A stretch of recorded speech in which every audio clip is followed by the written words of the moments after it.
Welcome to the Real Estate Association weekly meeting sponsored by the Center of Real Estate at California State University, Fullerton. Okay, Heard. heard, I thought heard. heard, okay. Acknowledge. Knowledge, okay. Respected, okay. What else? Anything else? Come on, there's gotta be a couple of them. Nobody's intimidated.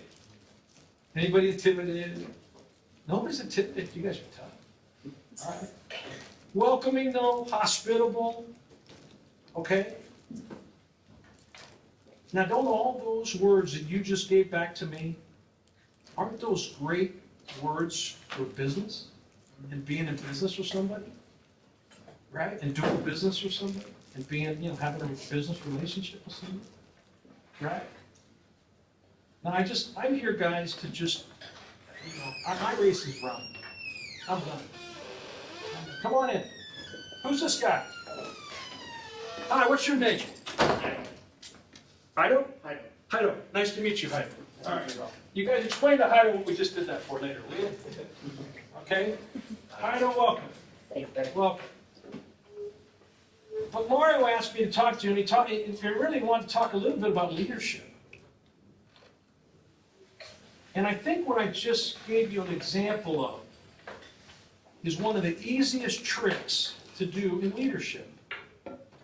Now, all of you've gone to who went to Greg's real estate luncheon that they had recently? Any of you guys go to that? No? None of you guys went to that? The real estate forum? The real estate forum. They forgot already. Okay, yeah, exactly. Must have been riveting, Greg. Must have been riveting. Okay, you were at a table, right?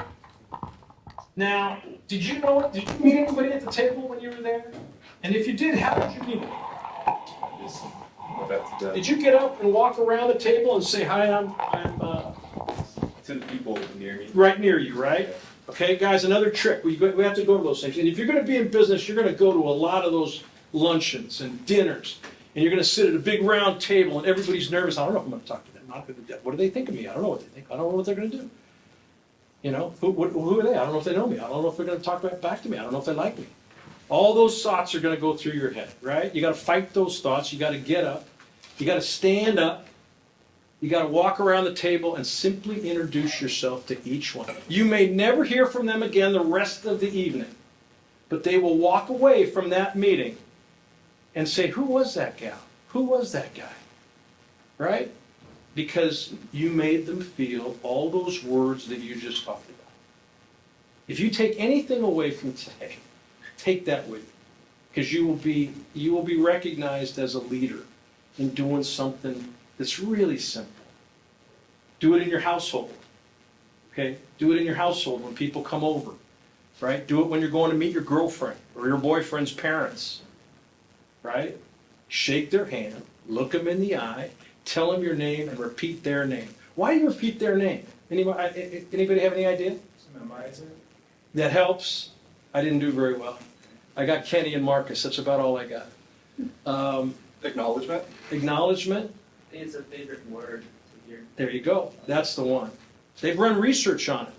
The most favorite word anybody wants to hear is their name. Is their name. Right? So why wouldn't you use that? Okay? So I'll let him get started. But I wanted to try that on you. And it worked as far as I'm concerned. Because I think it's a cool way. I think you guys gotta, I'm not sure we're doing a good enough job of soft skills, what they call soft skills. You guys had to go through COVID and, you guys are used to showing up in your pajamas, for God's sakes. Right? Look at this guy's all dressed up, right? He looks good, right? Now, he dressed for me. I dressed for the day. You think I want to do this? It's the first time I've had long pants on in 5 months, right? Right? But I was dressing for you guys, right? Come on in. Who's this? What's your name? Min. Min. I'm Pat Donahue. Nice to meet you. Nice to meet you. Look at Min. I'll remember Min. Min was strong right there, you guys. Good to see you, Min. So I just think it's something that you got to look at. You always want to show respect to people.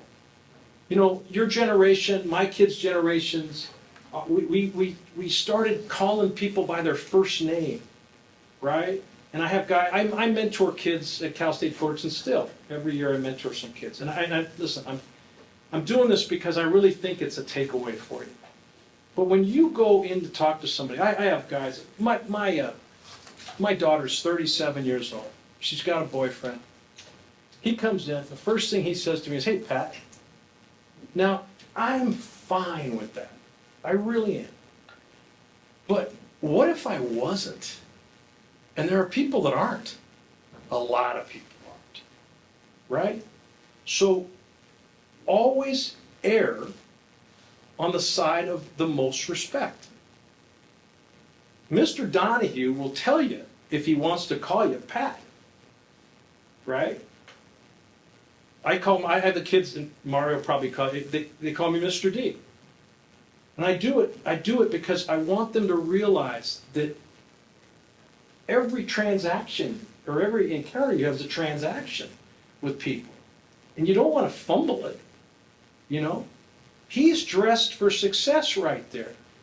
I had a young man that was going to interview for a job. And he already wore a suit one time, and he goes, "Hey, we're gonna go talk about comp, and I think I'm gonna get the job. What do I wear?" And I said, "What do you think you wear?" He goes, "Well, they're business casual." I said, "I don't care what they are. You go in as a suit, in your suit. They'll tell you when they want you to be business casual.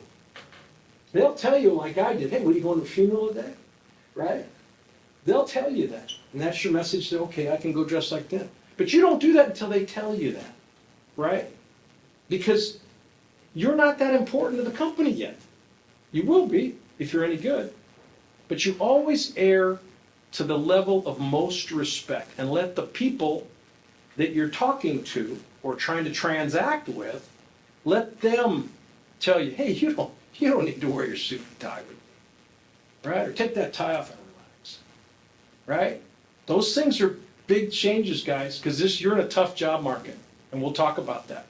And it's going to be those little things that differentiate you to go and get somebody that says, "Hey, I'm going to go work with Mint. I like Mint. I'm going to take Mint up the ladder here with me. I'm going to sponsor Mint." Because that's what it's going to take to get a job. It really is. I don't want to scare you because this is not a lot different. Greg's a lot younger than I am. But I graduated in 1978.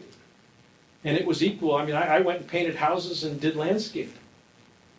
For a year and change before I ever landed. And I had one job offer.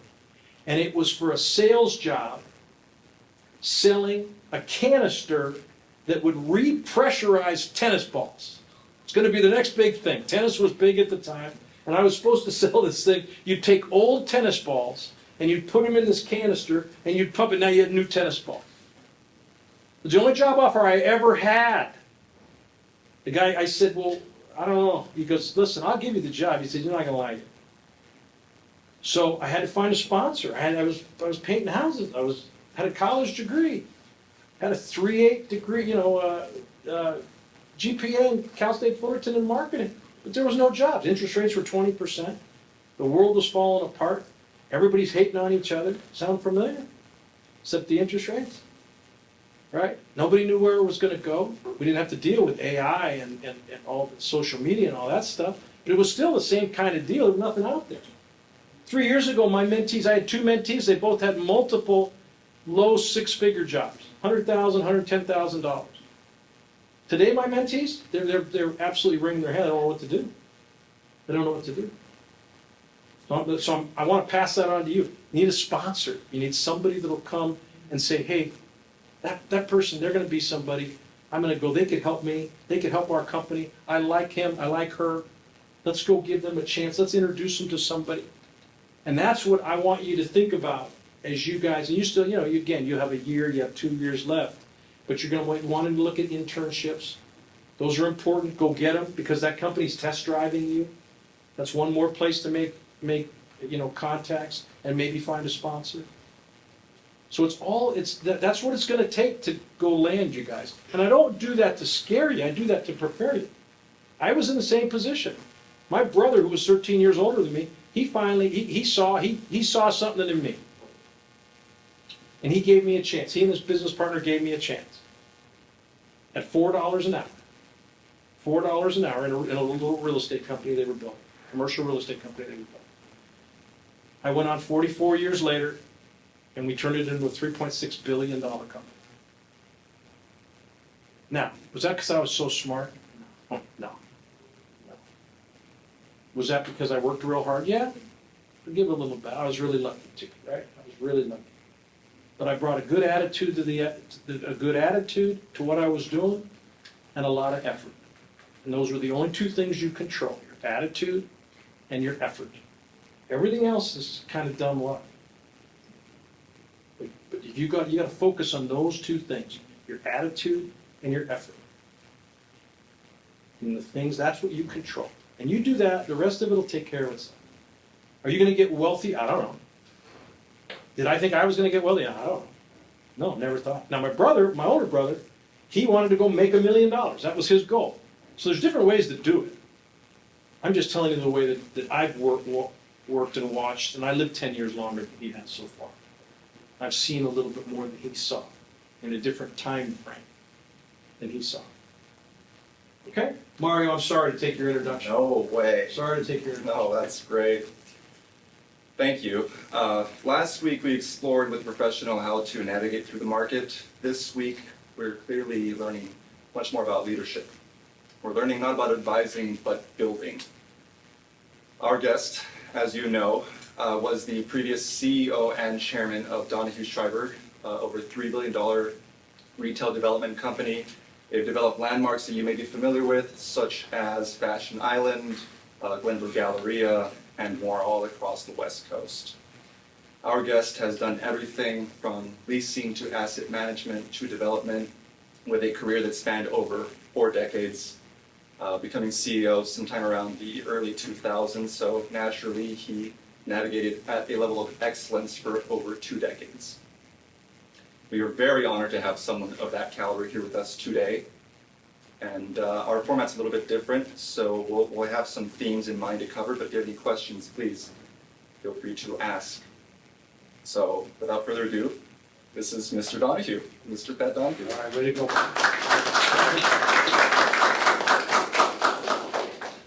Thank you. I think just to give some background about how you cut your teeth, because we're all familiar with how great you've been with Donahue Schreiber. What was it like starting at Donahue Schreiber? Well, it was $4 an hour, so it wasn't very good. Tell you that much. Did you have a sense of where you No. wanted to go with it? No, I had no sense. You guys, I had no idea. You could have told me up until about 47 years old. I'm not sure I knew what I wanted to do. I did it with the company for 20-something years. But I didn't know what I wanted to do, and which is kind of the position you may find yourself in. And so I was at Cal State Fullerton. I wanted to go into athletics. I had a very my brother was a famous football coach. He was kind of my hero, and this was another brother. And I kind of wanted to go in that. I coached high school football for 1 season. I went 0-9. I got a little better at real estate than I did at football.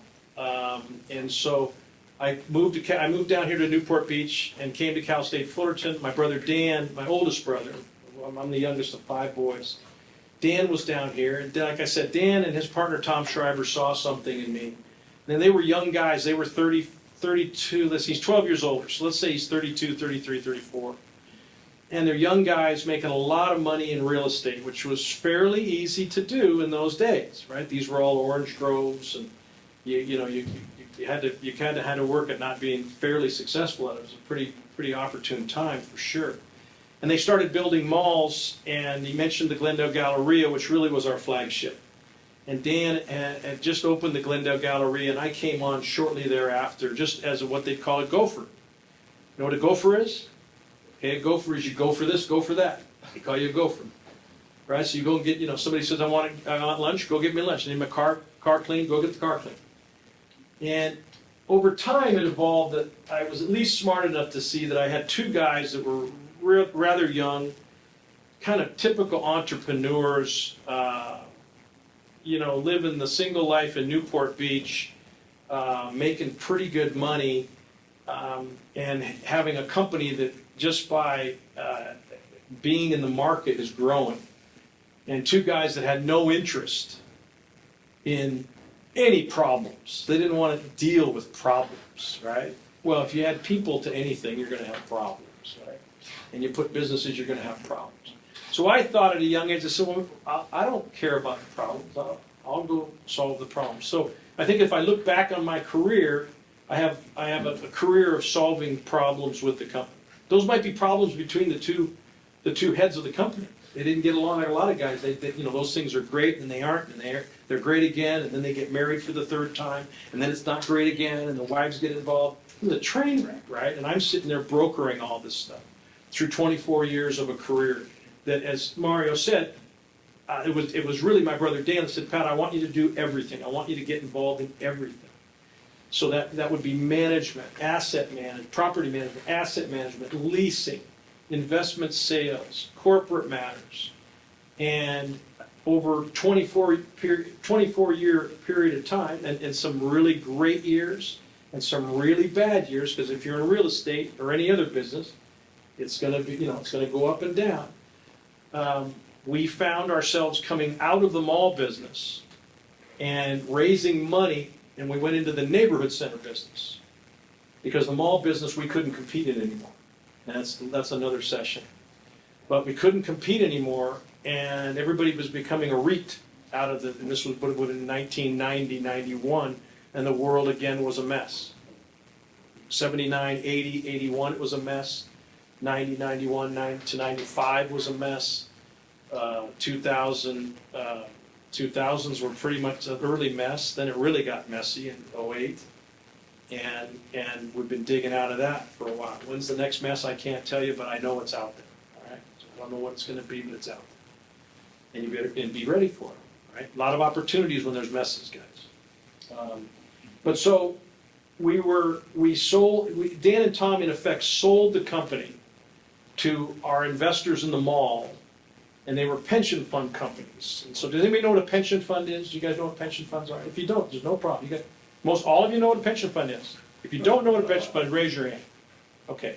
A pension fund, if you're a teacher, a fireman, a policeman, anybody else that has a union, you have a pension, right? And out of your paycheck, they take union dues.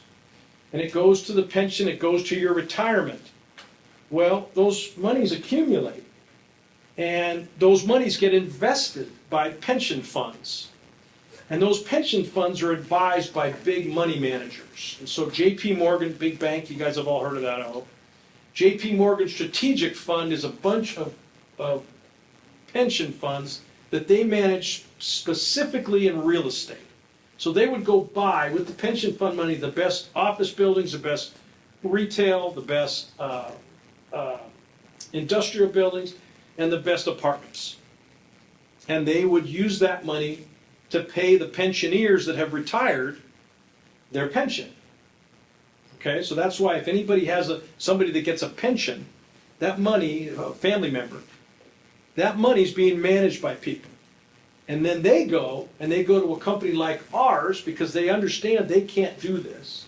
They need an expert, so they come to a company like ours and say, okay, you guys go and we want you to do retail, but instead of malls, we want you to go do neighborhood retail. So now we had 60 shopping centers from San Diego to Seattle that would have been a Ralph's or a Vaughn's or a CVS and maybe a cinema and all sorts of stuff. And we knew that business better because of where we had been in the mall business. Because the mall business is much more sophisticated, much more sales oriented. You're dealing with a lot more public life. We put 24 million people a year through Glendale Galleria. That's about how many people go through Disneyland. So they're big machines, and so you learn a lot doing that. And we redid Fashion Island, as he mentioned, for the Irvine Company. But we ended up being employees. Dan and Tom never thought they were employees because they started the company and then they sold the company. But I was always an employee, so I had no problem adapting to the pension fund advisors. So we ended up being this company that grew. They asked me what I wanted to do. We had the mall company that I saw the handwriting on the wall was going the wrong way, and they had the new company, and they said, which one do you want to do? And I said the new company because I knew where it was going to go. And that was, we bought a company, we raised $100 million, we bought a company for $300 million, and all of a sudden, they gave that company to me and said, okay, go make something of this. 2 years later, it was worth $800 million, and my brother dropped dead in the middle of the night. Now, if you don't think that's a shocker, right? So all of a sudden, the board, the board is looking at, wait a minute, that's Dan Donahue, he's the guy. Well, yeah, he was very important, but this is a team of 120 people. And we're gonna go and we're gonna take good care of your money. Did you feel ready for that? Ironically, I did.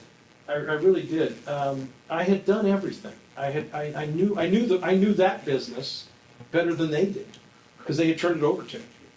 And Dan was bored with it. My older brother, he was 60, and he was ready to retire. Tom Schreiber wanted to retire at 60, he was 59. He wanted to retire. So they really, the Pats don't.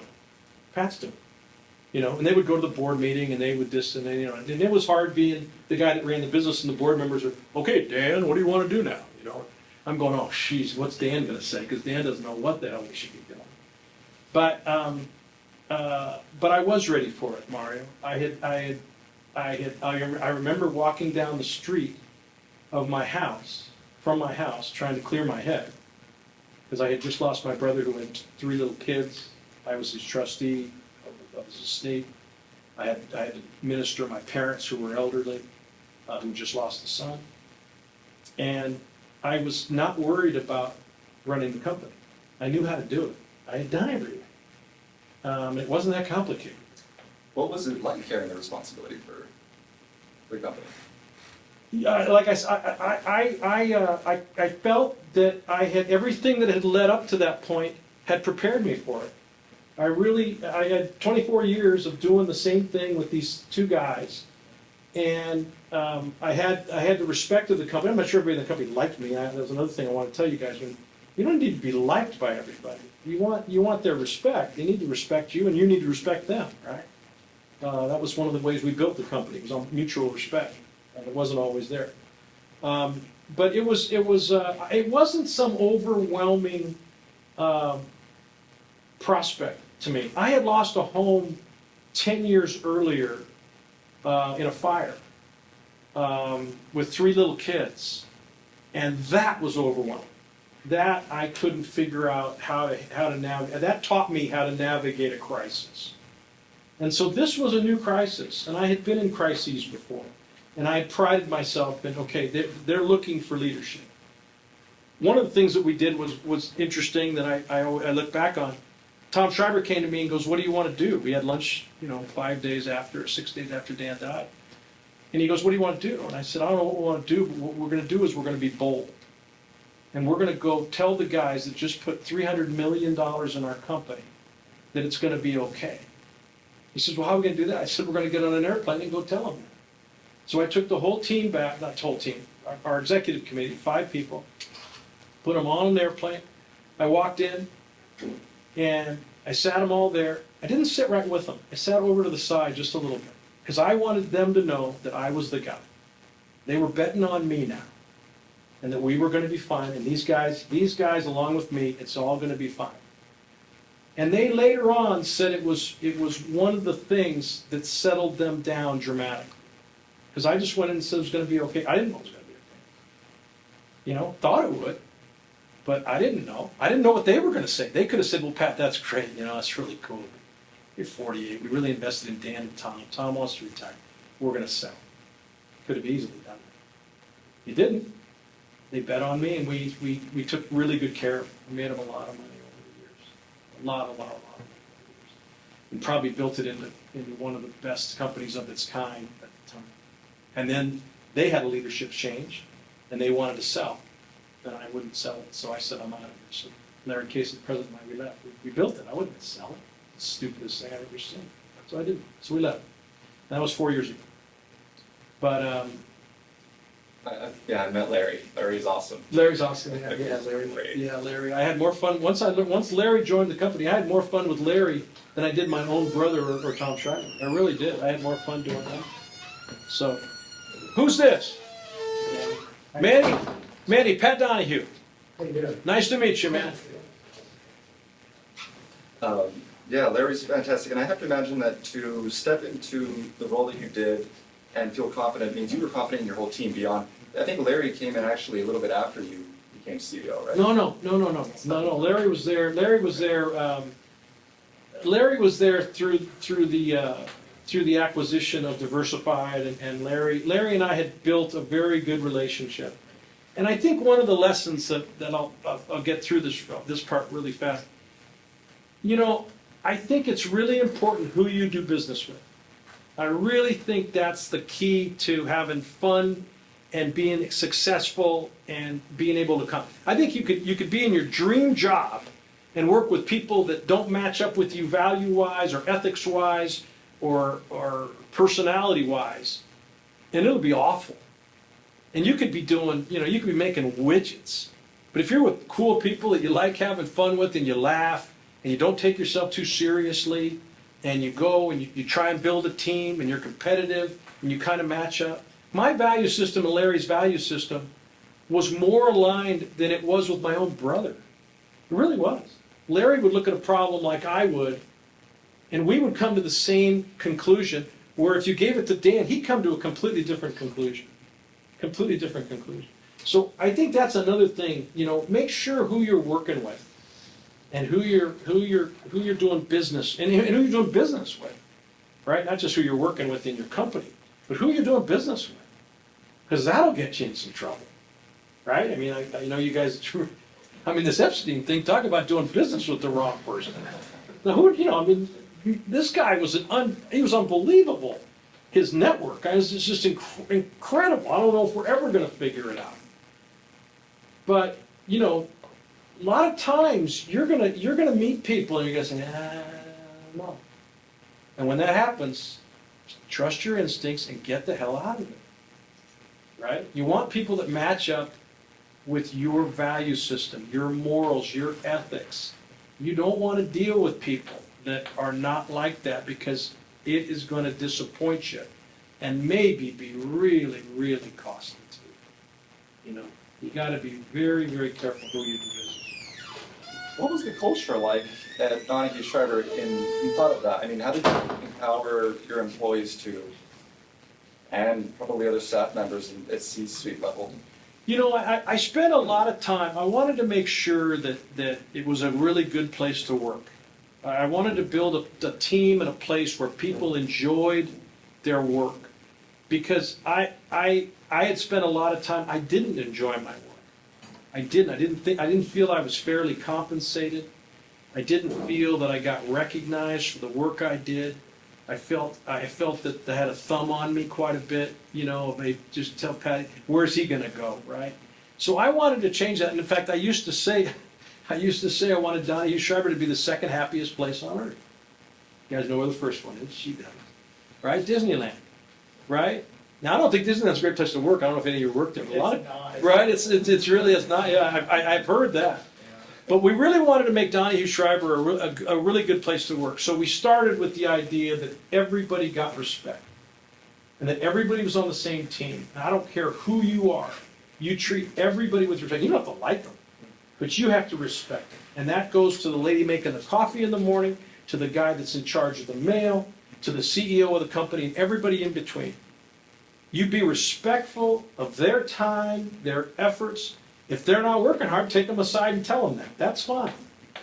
But we really started with that. We started with that, and then we really started with kind of having fun. There's a place called Pike Street Market in Seattle. Anybody ever been there? Greg, you've been there. You've seen it. Well, if you're ever in Seattle, you got to go to this place. It is so much fun. They just had it on the Super Bowl. No, it was the championship game. They went because it was in Seattle, and it's a fish market, and they start tossing the fish around. They throw the fish at you. You're supposed to catch the fish, right? Oh, hell's breaking loose. So they actually have a management program, and I got the management program. We studied them because the idea was it was having fun, teasing, laughing, don't taking yourself too seriously, get the job done, but have some fun. And can that change your culture? And it helped the culture. It helped the culture a lot. But I felt I wanted everybody to feel that they were fairly compensated. And it wasn't just by me, it was by an outside entity. So I would bring in a compensation consultant. And we would sit down and we would go and he would work with them and say, okay, well, here's the percentile. This is your job. You're here, you're there. What doesn't match up? I don't want to do this, I want to do that. They'd negotiate with us. But everybody came away. If they would have to make a decision. Because I would sit there and say, listen, I'm doing everything I can for you. If it isn't good enough, you got to go. Because those kind of people will rip your company apart. Because I spent 24 years having guys work, Dan and Tom, not doing any work and getting the best comp in the place. And I saw it. I said, what the hell are we doing? Get that guy out of here. Eventually they go. Eventually they go. But I just felt that if everybody felt it was a fair deal, that we were looking out for their best interests, it was a servant leadership model, meaning I was the last one to eat. I was the last one to get on the bus. I was the last one, I wasn't the last one to go home, I can tell you that. But I was the last one that stopped thinking about it at night, I can tell you that. And that model, I think, serves people very well with regards to leadership. I think my brother was the opposite, my older brother. Dan was the first to eat. He was the first to eat, he'd go get in line. He'd go right in line, hey, let's go, come on, let's go, I'm going. If you guys aren't going, I'm going. And I'd sit in the back, oh, God, Dan, what kind of messaging is this, right? And he was a bigger-than-life character, and they had loved him. And it's just a different way of doing it. I don't know who was right or wrong. I don't know who was better. I know what was better for me, right? And you want to adapt your own leadership style, and I encourage you to study leadership styles. A servant leadership was the best for me and best for Larry. Larry was very much a servant leader. Tom and Dan, absolutely not. Absolutely not. It was what was good for them, and you guys follow around and pick up whatever crumbs you can get. It really was what the deal was. So I learned from that, and I flipped the switch when I came on. The employees, I don't know what the employees will tell you. They rave about Dan and Tom, and we get a lot of good responses now after that we did a good job. So it depends. There's a lot of different people. Is being CEO a little bit like dog eat dog world kind of thing, where you have someone that is perhaps trying to challenge to take over that position, or you build a culture where that's kind of respected in the company? Well, you hopefully the latter. You hopefully build a thing, but people will be people. There were disappointments for sure. By the end, there were a lot of disappointments. I had thought the team. I was probably naive, and I thought that they had the team at the top of the stack, and that was dumb because they have themselves at the top of the stack, right? They should. I didn't. I'm the guy that has to have the team at the top of the stack, or I might have myself at the top of the stack. I had the team at the top of the stack. I was fine. I was making a lot of money. I mean, it was a great job. I mean, I never negotiated my salary. Never once went back and said, I want this or want that. It was an unbelievable job. I couldn't believe how much money I made. And so I never worried about it. So I had the team at the top. But yeah, it's hard. Politics get involved. Stuff goes wrong. People have personal problems that come into the company. Things happen. You have people that are ambitious. Yeah. They want to see. They want their chance. That probably happened to J.P. Morgan more with us. My name was on the door, so it was kind of hard to do that at the company. But no, there was a lot of disappointments. There were a number of disappointments on the team. I couldn't keep the team as COVID came and they wanted to sell the company, and we lost the leadership that we had enjoyed from J.P. Morgan for 18 years. They forced him out. He was older, and they wanted him out. The young guys came in. And they had all their ideas, and I knew it wasn't going to work, but I really couldn't leave. I couldn't, and then COVID hit, and I couldn't leave. So I had to ride it out. So the exit wasn't real good. But it's hard to exit, you guys. You think everybody goes off and everybody gets handshakes. All my mentors around me, the various people that really that I would line up in my hierarchy of people that mentored me in business, all the way through from my father-in-law to my brothers to Tom Schreck. Exiting's hard. It's hard.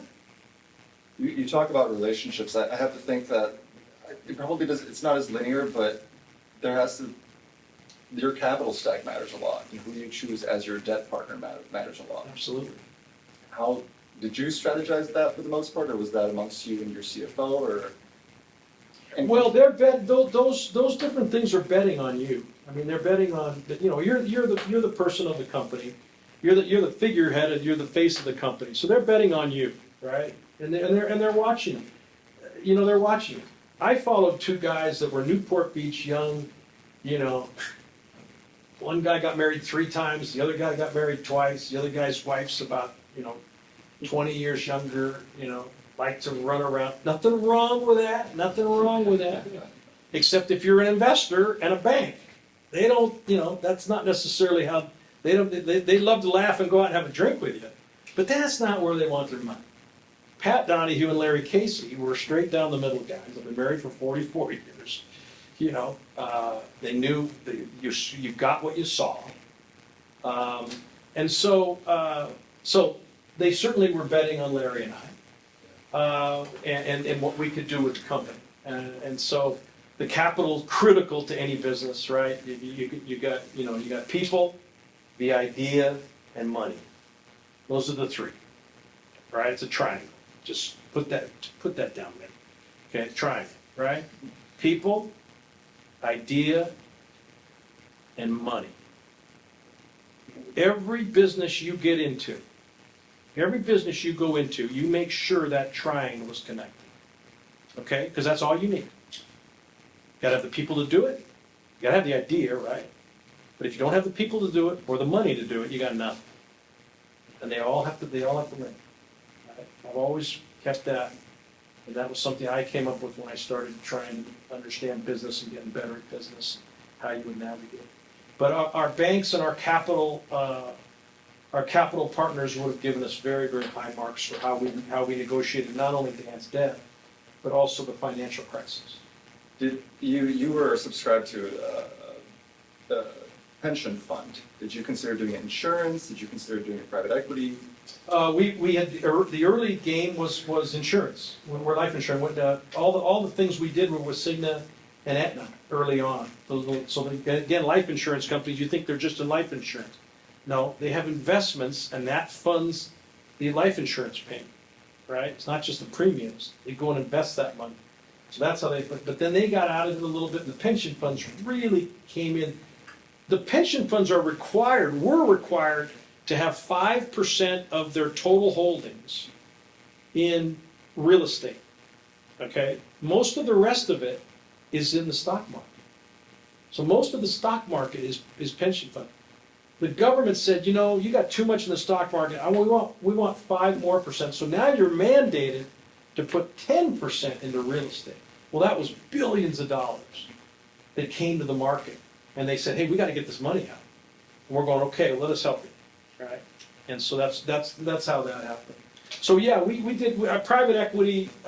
We never had to do that. I wouldn't recommend that. I thought the pension fund way was the way to do it. And then you use the pension funds for your equity, and then you use debt and typically it's banks. It can be life insurance companies. Yeah. I'm just curious, why do you say you don't recommend private? I'm not sure you ever get the proper alignment of interest. Okay, I'm not sure you get people that are like-minded. The private equity people will, they may sell their mom if they get bankrupt. They may do. I said may. I didn't say they will, but I said they might. So I think private equity is from a capital standpoint, it would have been a last resort for us. Doesn't mean you guys don't go work in private equity. But I just think if you look at, in my business, private equity was really a difficult player in my business. They would buy a lot of ailing retailers, and they would take them and they'd strip them, and they'd throw them out, and all of a sudden we got vacant boxes all over the place. There's a lot happened to retail. I mean, everybody will tell you it's Amazon. Okay, well, Amazon had its role, but changing consumer habits happened. Walmart and Target and TJ Maxx, that happened, but private equity also happened. And they had their role in what happened to it. So and usually it's much more expensive. They're gonna win. And you might win. Okay, you might win, but they're gonna win. I'd rather have a guy that says, let's go win. Right, was kind of that. So we had a wonderful relationship with our capital partners until the financial crisis. And then all of a sudden, everybody says, oh, I want my money back. And we're going, what are you talking about? Why do you need your money back? Well, because we're out of money, the financial crisis. You might not be able to pay it back. So we had to really navigate the financial crisis, and I was very, very proud how we handled it. We never defaulted on a loan throughout the 50 years of the company. Never late on a payment, never defaulted on a loan. But sometimes you have these, what's called loan-to-value equations, if some of you are finance majors. And our loan-to-value tripped. We were 65% loan-to-value, right? So we had just, if it was your home was worth $100,000, you had $65,000 loan. Well, when that home is worth now $90,000, that 65% is now under that, right? So you busted the covenant, or, I'm sorry, it's now over that. So you go from 65 to 68, and you've busted the covenant. And Larry comes into me and says, Pat, we busted a covenant. And I said, hey, the world's falling apart. You think I give a damn about this? And he says, it's $50 million and they want their money. And I said, oh, we've got to go to New York. So we went to New York and said, guys, here's the deal. This is what we've done. We haven't defaulted on anything. We're all got this. Things are tough. We're going to do it. It wasn't fun, but they wrote a $50 million check. They wrote $180 million in checks over a 3-year cycle with our lending to balance our loan to value as our stock recovered. And they made a fortune on that 180. They got a 20% return on that $180 million. But it was a wacky time. I hope you don't ever have to go through. I could have bought an asset. I'm gonna have you move on.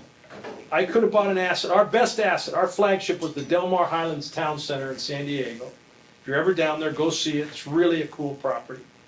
And in fact, it was really kind of my idea. Dan had the Glendale Galleria and Fashion Island. Tom really helped build the company to a neighborhood center position. And I really took that and then brought in Del Mar Highlands Town Center. It started in 1987, but I really developed it all the way through. And it's one of the best centers on the West Coast. And I could have bought half of it for $60 million. For $60 million, of which I could have financed. I needed to raise $25 million in 2008 or 9. And the company had already spent $50 million on the company and didn't have the money. I told my boss, I said, okay, I'm going to go raise it through friends and family. I'm going to get 10 guys to find $2 million, and we're going to own 50% of the 60% of this center. And he goes, I can't let you do that, but if we do, I'm in, right? He knew what was going on. He didn't go in.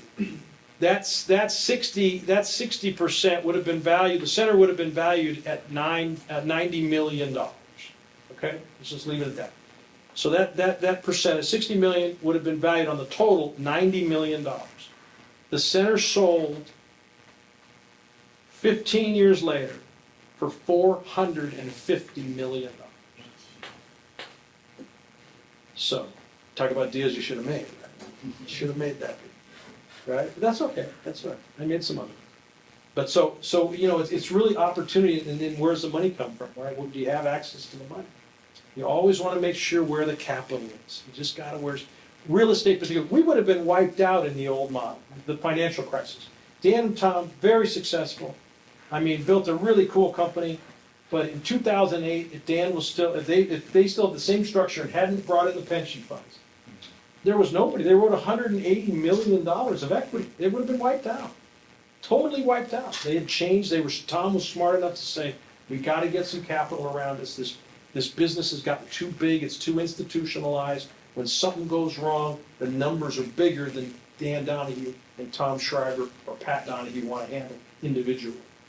Right? So you do it with debt, you do it with equity, and you give up control.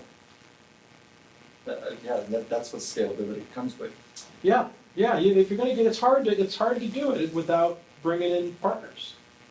You know, it's hard in real estate to do it because there's so much leverage involved, the numbers are so big. Yeah, How did the company kind of transition and sell itself to the pension fund advisors and gain the trustworthiness that Angela was from? they invested in Glendale Galleria. So Glendale Galleria, our partner was Cigna. Cigna wanted to sell a piece to get out, and the pension funds, as I said, had to go put some money out. So JP Morgan came in and bought half of Cigna's share. And they watched us operate for a number of years and saw the handwriting on the wall. We came to them with this idea, and they trusted our operational ability and our ability. They had known us for years. They had been involved with some other things with us for maybe another 10 years.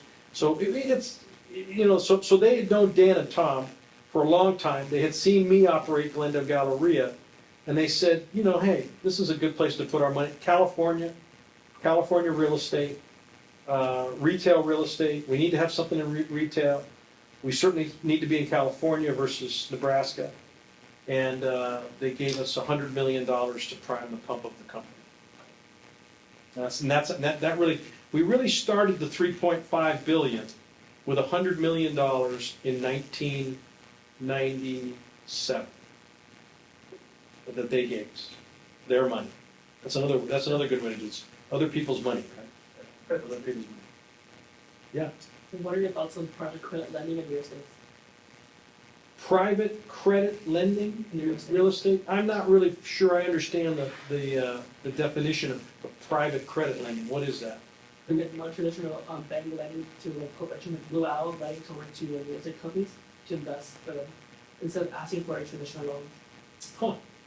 I can't answer. I've never had no exposure to I it. think it's been more prevalent lately with troubled assets, and Okay. the traditional banks can't do any lending on it. I see, So we've okay. seen more private Yeah. credit. I think you know, I would probably factor that into a private equity bucket. I would say. I would just be, you know, it all goes back to that partnership, right? Who you doing business with, you know, and there's in our alignment of interest of what you're all trying to do. A lot of times what happens is when they're troubled assets, you're drowning, right? You're gonna grab whatever you can hold on to. So, you know, those guys typically come back to haunt you. You know, you'd rather do business with guys that you kind of have a track record with, but I really can't. Would you say that, because you could argue that like office assets, for example, have rebounded, and it's Mhm. maybe because of some private credit injections. Would you say that that's a healthy thing, or should office assets continue to figure out?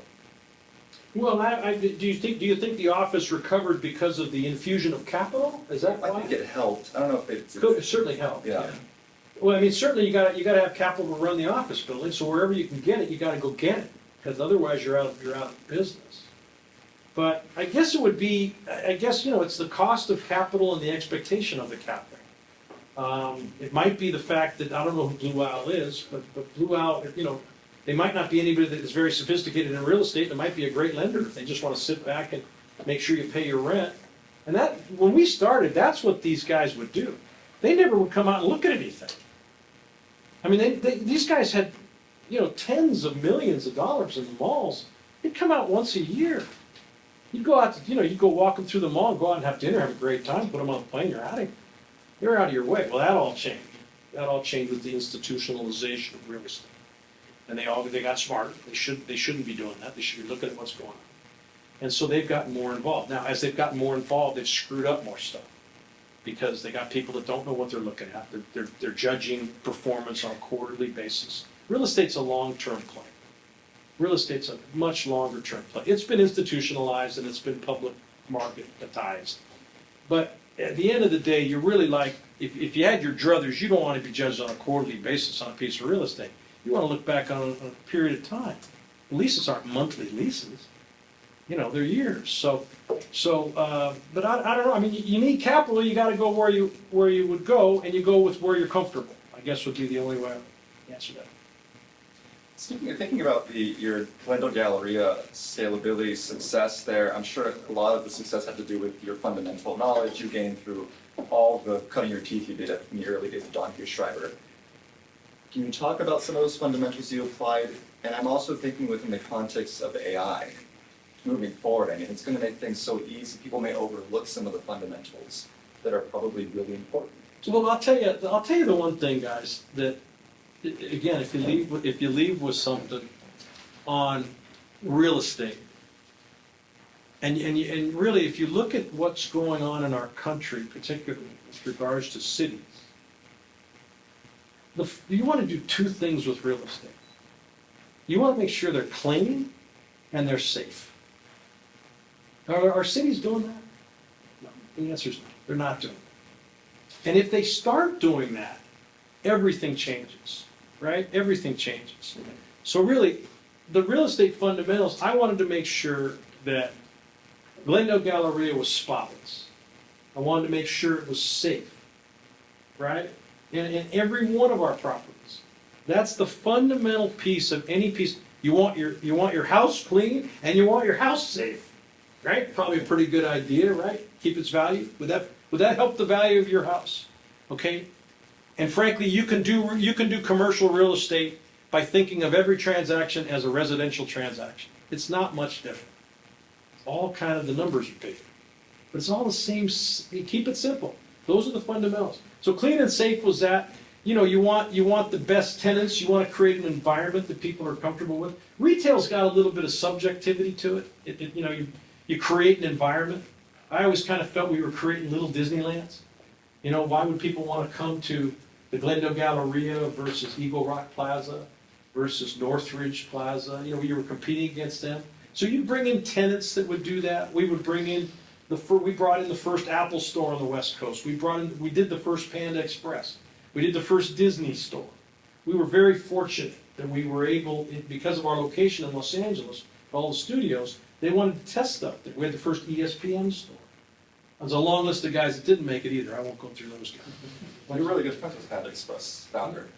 Well, Andrew Chern is a guy that I grew up in the business with, and we're business friends. We don't hang out on the weekend, but he's a fascinating guy, and what a great American story. What an amazing story. He's a billionaire, has 2,500 stores, Panda Expresses all around the world. He owns every one of them. He and his wife own every one of them. And it's a remarkable story, one to study. One to also study with regard to should you franchise or not, He decided, he did a little bit of franchise, he got out of it, said I want control. But he's a real character, I like him. He's a cool guy. What made you take a chance on getting his first store? His food was really good at the Panda Express. I loved his food. He had a restaurant near Santa Anita Racetrack. And he went to, Tom Schreiber knew him somehow. I don't quite know how. And Tom, again, whenever Tom needed something done, he goes, Pat, go do this, right? That was pretty much how it worked. So you go meet him. Okay, I'll go meet him. So Andrew and I, he's probably 3 or 4 years older than I am. But this was 40-something years ago. So we were relatively young guys. And we kind of hit it off. We kind of matched up that we could do business together. And frankly, I was working for a guy who was in the meeting, and Andrew felt he couldn't work with the guy, and I understand why he couldn't work with the guy. And I told the guy, hey, knock it off. I went back to the office, got my ear chewed off. But Andrew Chern calls me today and doesn't call the other guy. So I think I won that. I might have lost the battle, but won the war on that one. And we did 15 Panda Expresses over the year, and I could call Andrew after his company had said, no, we're not doing it. And I'd say, Andrew, you got to look at this. This is a good deal. He'd come back, and they would do it. It was I wouldn't put them on bad deals. They looked at. We did a lot of business with Andrew Chern. It's one of the proudest moments of our company. If you look on his Wikipedia, it talks about it was because of my brother Terry, the football coach. Yeah. Terry only met the guy one time. I don't know who filled that in. I should be in there. I don't know why I'm not in there. You should. Yeah, I should be. Speaking of Terry Donahue, I did want to touch on legacy. That's important. Supporting your community is really important to you. I know you did stuff for Kid Works. Mhm. And nowadays you do a lot for the Terry Donahue Memorial California Showcase. Mhm. How did you balance that through your career, and how is that today? You know, that's a really good question. I was at the ICSE. I know some of you guys are going to go to ICSE and stuff.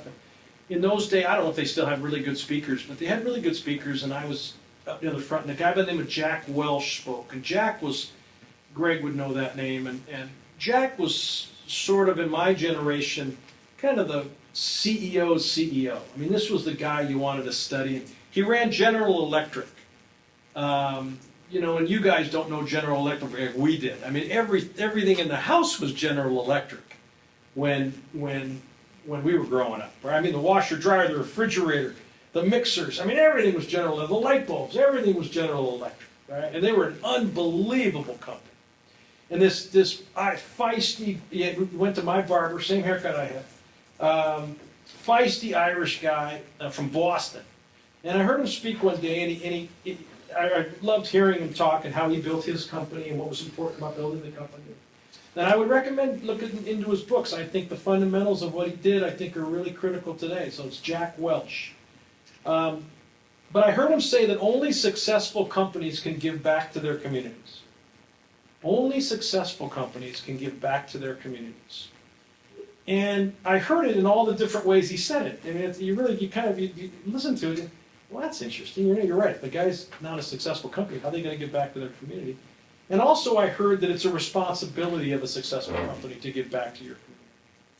So it was something that I put on my list that I wanted to accomplish if I ever had the chance to leave the company. I was not leaving the company at the time. And my brother passed away.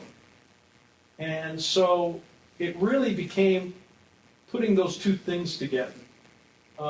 And honoring my brother's legacy and carrying on his memory. And I found it to be a fabulous business tool. I really did. Because you're dealing with like-minded people. I kind of mentioned that earlier, right? So we would go to our banks, and we had KidWorks is in Santa Ana. It was an after-school tutoring program.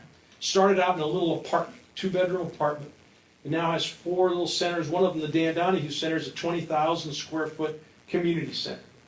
Daycare, 450 families go through it. They do fabulous work. We're still involved in it, but you kind of go and get in these things. You help them get along.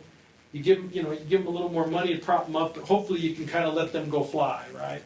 And so KidWorks is flying. They're doing great. We would put on a luncheon every year. And we'd raise $500,000 for KidWorks every year, and it was it was real estate. It was all real estate people. You did not want to be at the luncheon because nobody's going to call you at your desk. There was nobody going to call you because they were all in the luncheon. It was that kind of a networking thing, and everybody who was everybody in real estate from whatever position you had, you wanted. So we'd fill up the hotel at 400 or 500 people at a luncheon. And it was we have a speaker. We go get a great speaker, and usually sports oriented, competitive oriented, something like that. Leadership oriented. John Wooden, the great basketball coach, talked. Bill Walton spoke. Admiral Mike Mullen. We had a who's who of speakers. Jack Kemp, who ran for president and vice president. We had a who's who of speakers that we put the finger on and say, hey, would you guys come and do this? It was just. So we did that, and then I lost my brother Terry 4 years ago to cancer. And Terry was a football coach at UCLA for 20 years. He's in the College Football Hall of Fame, and he's in 5 other halls of fame, and there's a statue of him at the Rose Bowl. And he was really, both Dan and Terry were really 2 of my very best friends. I'm one of my brothers. I was best man in Dan's wedding. I was Terry's confidant all through his career. So it was kind of a natural adjunct that it was a natural place for me to go and do both of them. So Mario's referring on Saturday, we're going to do our 13th annual. Terry and I started when Terry was alive. And we're going to have about 450 kids. Are you coming out this year? Yes. Oh, I love that. Great. 450 high school seniors or junior college kids that have been overlooked in the recruiting process to play college football. And there will be 50 community colleges, but more Division II, III, and NAIA colleges. and we match up the two, we run drills, and then we have a huge college fair. And out of that, there will be 120 to 140 scholarships will come out of that for kids to go to college and play college football at these other levels. College football's changed a lot, I won't go into that, but these kids, if they want to keep going, this is one of their best opportunities to go and play other places. So Mario comes out and volunteers and helps us put it on. Costs about $250,000 a year to run. It's free for everyone. It's free for the colleges. It's free for the kids. And my wife and I put in money. Terry's family puts in money. And we have a benefactor. We have other people. We used to, Toyota, who was always with us because of Mike Groff, who's a Cal State Fullerton guy, my roommate. He would go in. Bank of America would always go in. They've kind of turned out on all that. They were with me for 10 years on it. But it costs $250,000 a year. We'll source somewhere between $2 and $3 million of scholarships for those kids in that 1 year. Extrapolate that out. They stay 4 years. They don't all stay 4 years, but if they stay 4 years, it's $12 million on a $250,000 investment. It's pretty good. I don't get a lot of those. So we do that. But I, like I said, I found it to be a really important piece of team building for our company. We would have our company, all of our employees, not all of them, it wasn't mandatory. They would come out and they'd come out for the day. After the, a month or two later, I'd have them at my house and we'd have taco night at my house. Everybody would come, and they'd get a chance to be at my house and see me and my family. And it was just a way to kind of team build. I thought that was really good, and also from the standpoint you stay connected to your business partners. And I just think there's some magic in that, in dealing again with like-minded people. It helps you when things get tough. That hey, when the financial crisis came, it was tough. And I had guys with severe pressure to turn the screws on us more and more and more, right? And when you could sit at my house on the front porch, which you've been at, and you could sit with a guy that we've gone through and done Kid Works, we've gone through and done the Veterans Luncheon, we've gone through and done the Terry Donahue Showcase, and he knows where your heart is, and I know where his heart is, you're going to figure it out. You're going to figure it out. It might not be comfortable, might not be what you wanted, but you'll figure it out. And when you're in a crisis, that's really all you're trying to do. You're just trying to get to the next step. You may not get it all figured out, but you got to get to the next step, and that's what it does. I recommend it to anybody. I thought community service was one of the as I look back, Jack Welch's words to me were very profound for what I ended up doing. And as I look back, one of the highlights that I would say that I'm most proud of. I have one more question before we open it up. Yeah. How has your definition of ambition changed over the years from when you started to today? Yeah, ambition's a funny word. I would tell you that I saw something that I've always kept on my desk for, I can't tell you I found it when I was your age, but I found it when I still needed to see it. And it was, do not try to be a success, be of value. Okay? Do not try and be a success, be of value. And I really tried to adopt that in what I brought to work. And I thought it was really well said. It might as well have been because Einstein said it. Okay, so it was a quote from Einstein. So I figured you're not a bad guy to follow, right? And I think he's right. I think he's right, because if you're of value to that organization, if you're of value to your community, if you're of value to your family, there's always going to be work for you. There's always going to be work for you. Now the guy, listen, my brother Dan, he wanted to make $1 million by the time he was 27 years old, and he probably did. So he wouldn't have done it that way. But for me, I thought it was the right thing. I think ambition is your own definition of what that is. Is your ambition to be a millionaire by the time you're 35? Is your ambition to be a billionaire by the time you're 72? Whatever. Is your ambition to be a great father and a great husband and a great community and give back to the community and be of service to your friends and your work? It's really your definition of ambition. Mine really never changed. Mine was always kind of, I wanted to do a good job. I wanted to make sure it was recognized as a good job. I wanted to be able to give back. I wanted to have enough to do what I wanted to do. But I don't need airplanes, and I don't need, and my wife certainly doesn't need it. If I had a different wife, I might have an airplane, I suppose. Mrs. Donahue wouldn't hear it. So, again, that's by the way, that's another important decision, your partner in life, as you go through it. If you're gonna make that decision, that's a really important one. Again, that alignment of values and ethics and everything else. That's been very important. I mean, I talk about all these other people, but if I look at really who's guided me through most of it is Paul. We've been together for 50 years in August. So, so that's, but what I do want to impart on you, though, because I talk to a lot of you guys, and when I say guys, I mean girls and guys, right? I just don't want anybody to feel like that. Every one of you thinks you're falling behind. Every one of you I talk to, I don't know. I saw it on Instagram. Guy's driving a Ferrari. She's going and traveling to she's taking a picture under the Eiffel Tower. You guys, you're going to live longer, which means you're going to work longer. Okay? You are. It's just how it's going to work.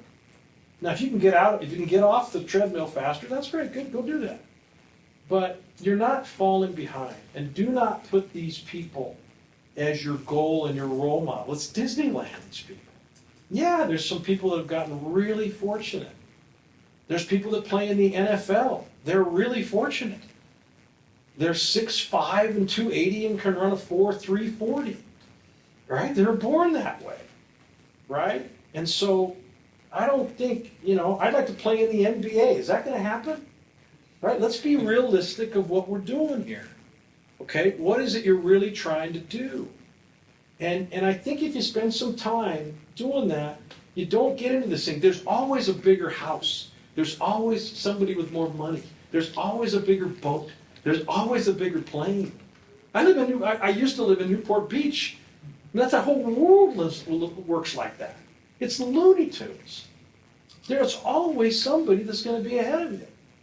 And you don't want to be that person anyways. That's not who you want to be. If you want to be the person with all that, that's great, but be the person like Dave Pyle and the Pyle family that go and do that. Billionaire made it he's a billionaire, and he made it in 20 years. 20 years of that annual churn. A billionaire took him maybe 20 years. I mean, I know 2 billionaires, and both of them are really cool guys. And both of them give back like you cannot believe.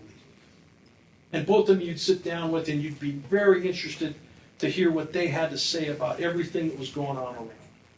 They aren't sitting here driving their Ferrari, that most of them, those are leased, by the way. Right? For all of you that don't understand that. That stuff's all leased. I know the guy that does it. Right? And it's a world that can live out there, but let it live out there. Because you're not falling behind.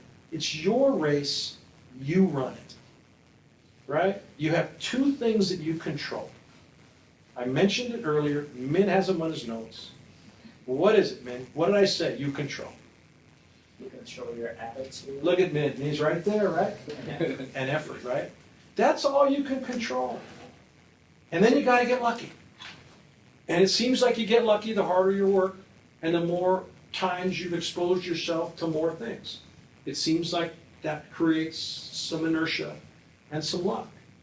But again, there's different ways to do it. I don't want to discourage you if, hey, I'm making $1 million by 30. Have at it.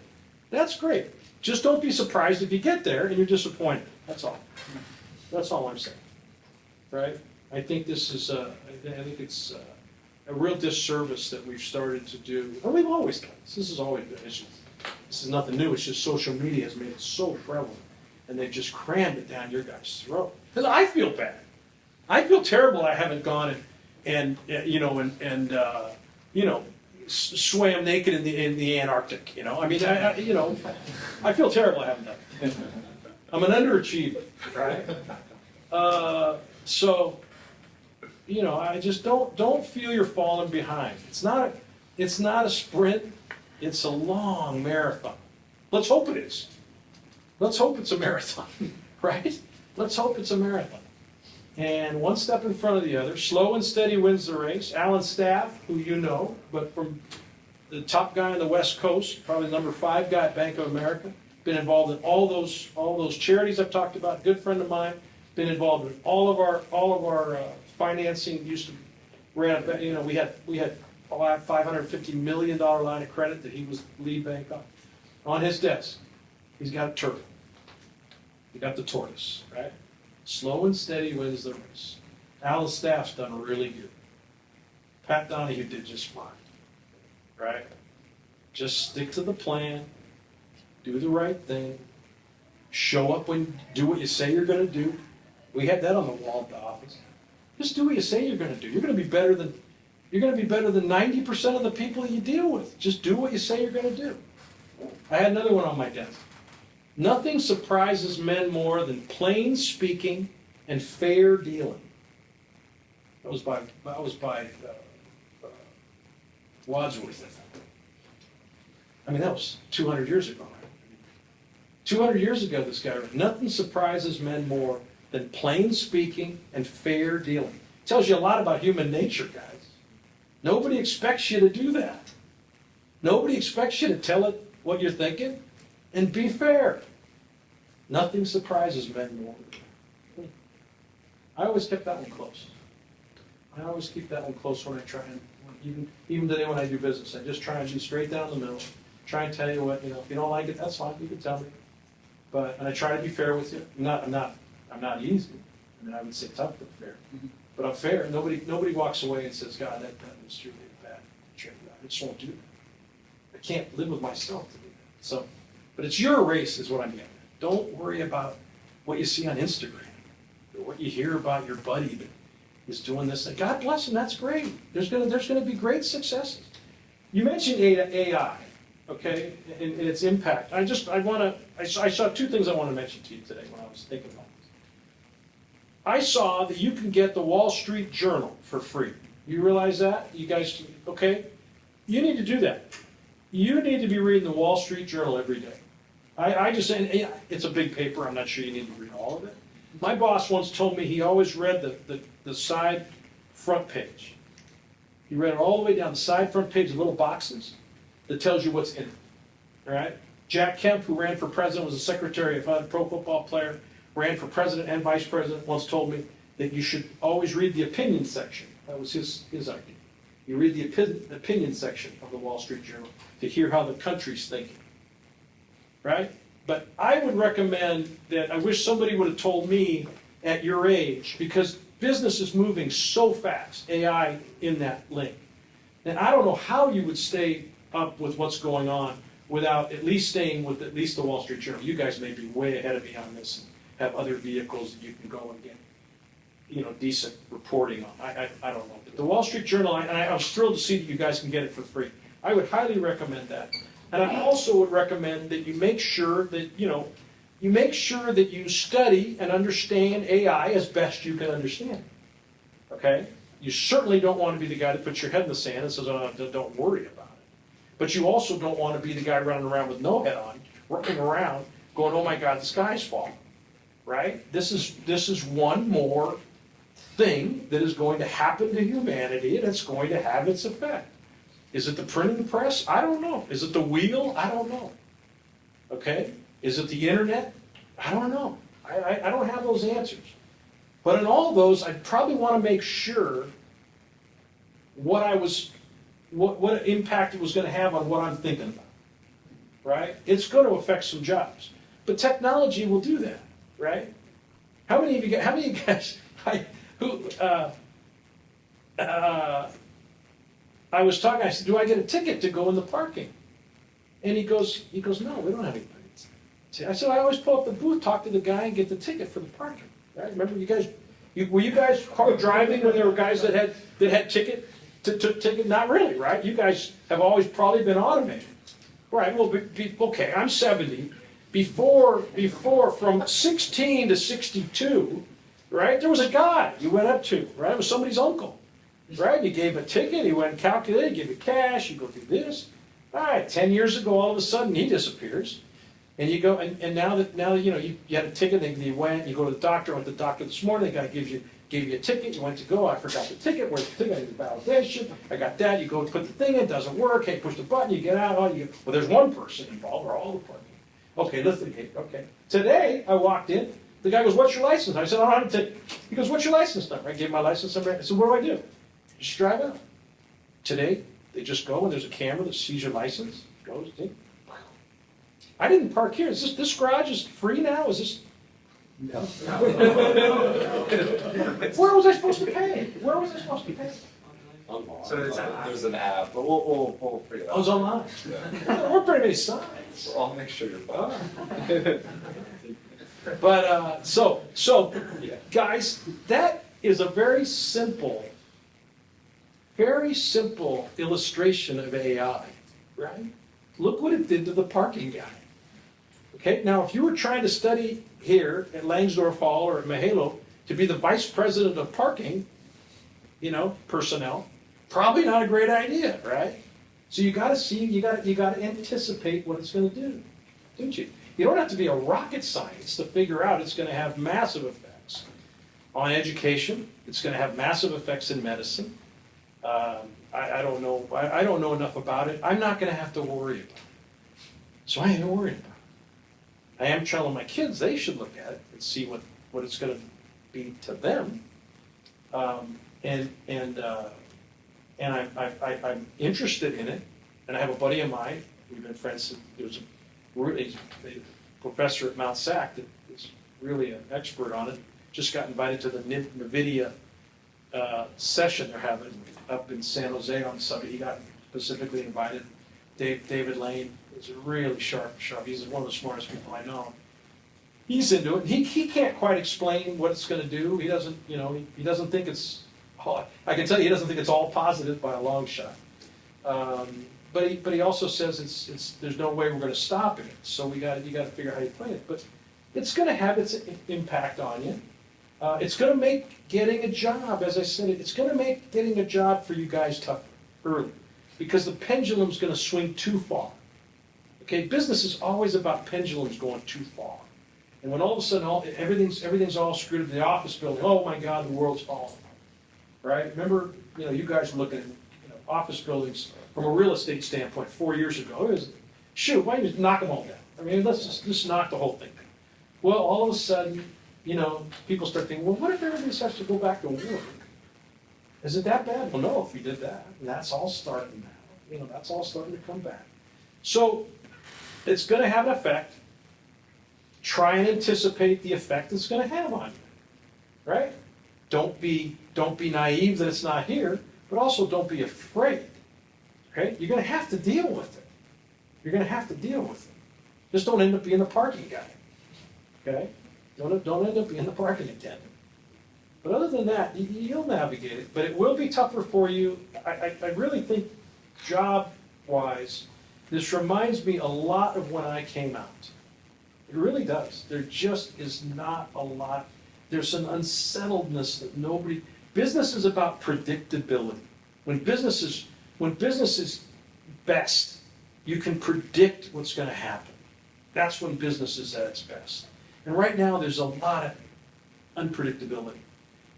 Politically, geopolitically, but AI is really. If AI wasn't in this equation, I think the job market would be just fine for you guys. I think it's really people just say, hey, we don't know what's going on, and some real smart people will say, hey, we know what's going on. We're getting out of this, and these people are gone, and then there's whoa.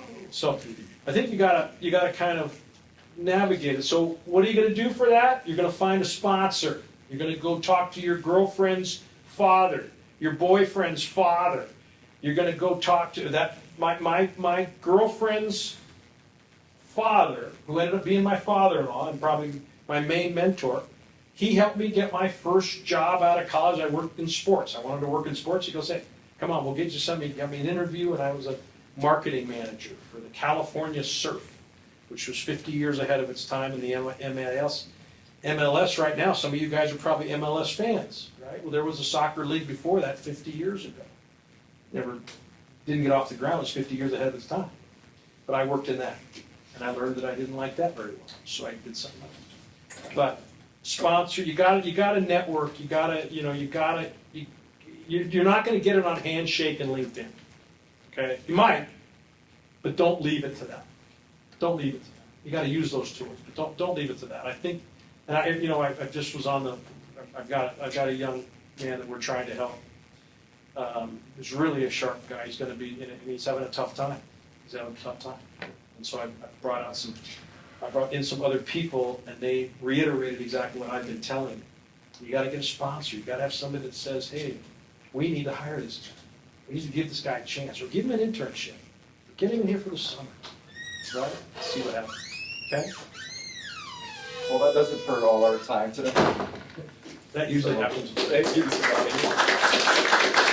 That was fun. That was fun. Before we wrap up,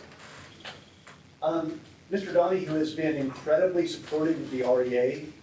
He has donated a lot of funds, time, and effort. So let's give him a big round of applause.